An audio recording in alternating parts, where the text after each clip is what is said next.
চুক্তির আগেই দুর্নীতি, নির্মাণে দুর্বলতা কিংবা পদ্মা সেতু বানাতে লাগবে মানুষের মাথা। বাংলার স্বপ্নের পদ্মা সেতু নিয়ে যত ভুয়া, মিথ্যা, গুজবের চাষ হয়েছে তার সবগুলো নিয়ে সাদাত হাবিবী সেতুর রিপোর্ট।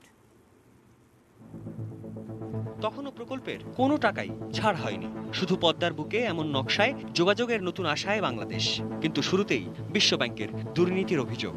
সেই অভিযোগের সত্য মিথ্যা যাচাইয়ের আগেই প্রকল্প থেকে সরে আসে দাতা সংস্থাগুলো।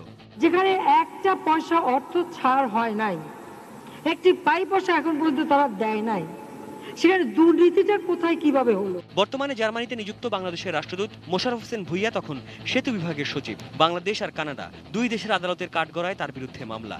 তবে 2014 এই দুই দেশের আদালতেই প্রমাণ হয় পদ্মা সেতুর কাজ পাইয়ে দেওয়ার ইস্যুতে কোনো দুর্নীতি হয়নি।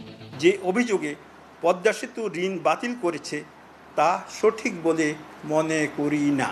আমরা এই শুধু পদ্মা সেতু একটা নয়, দুটো পদ্মা সেতু করব, একটা করবো মাওয়া দিয়ে আর একটা করবো নির্মাণের প্রতিবন্ধকতার পাশাপাশি বারবারই পদ্মা সেতু নিয়ে দেশের রাজনীতির মাঠেও কত কটু কথা।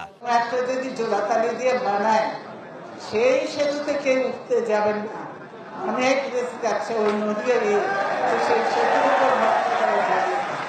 2019 যখন কদিন পরপরই এমন স্প্যান দেখে বাঙালির গর্ব বাড়তে থাকে, তখন সারা দেশে ছড়িয়ে পড়ে উদ্ভট এক গুজবে পদ্মায় আছে ভয়ঙ্কর এক জীব, তাকে শান্ত না করে এই ব্রিজ সম্ভব না, লাগবে রক্ত। কদিন পরে গুজবে নতুন মাত্রা, রক্ত না, লাগবে মাথা, তাও আবার মানুষের মাথা।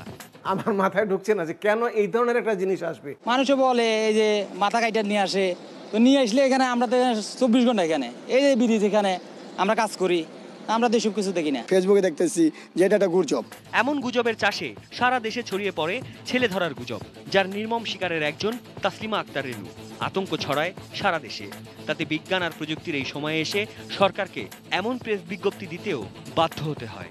এটা হলো ইঞ্জিনিয়ারিং কাজ, এখানকার সাথে অন্য কোনো মাথা বা রক্ত কোনো সম্পর্ক থাকার কোনো সুযোগ নাই। এবং আমাদের যারা চাইনিজ তাদেরও এই ধরনের কোনো আপনার ওই দেশের যে কালচার, এর সাথে এটা কোনো মিল নাই। এখনো ইউটিউবে গেলে এমন ভুয়া ভিডিওর ছড়াছড়ি, রীতিমতো নাটক তৈরি করেছে একাধিক ইউটিউব চ্যানেল। শুনলাম পদ্মা সেতু করার লেগে নাকি 1 লাখ মানুষের কল্লা লাগবে, কথাটা কি হাসা নাকি? কথাটা আমিও শুনেছি। এবছর একটি সরকারি তথ্যে অবাক হয়েছে সেতুর প্রকৌশলী আর ব্যবস্থাপনায় থাকা মানুষেরা। সরকারের পরিকল্পনা মন্ত্রণালয়ের বাস্তবায়ন, পরিবীক্ষণ ও মূল্যায়ন বিভাগ IMEDর এক পর্যবেক্ষণে দাবি করা হয় সেতুর পিলারের নিচে মাটি সরে যাওয়ার আশঙ্কা রয়েছে, তাই এর নির্মাণ ঝুঁকিপূর্ণ।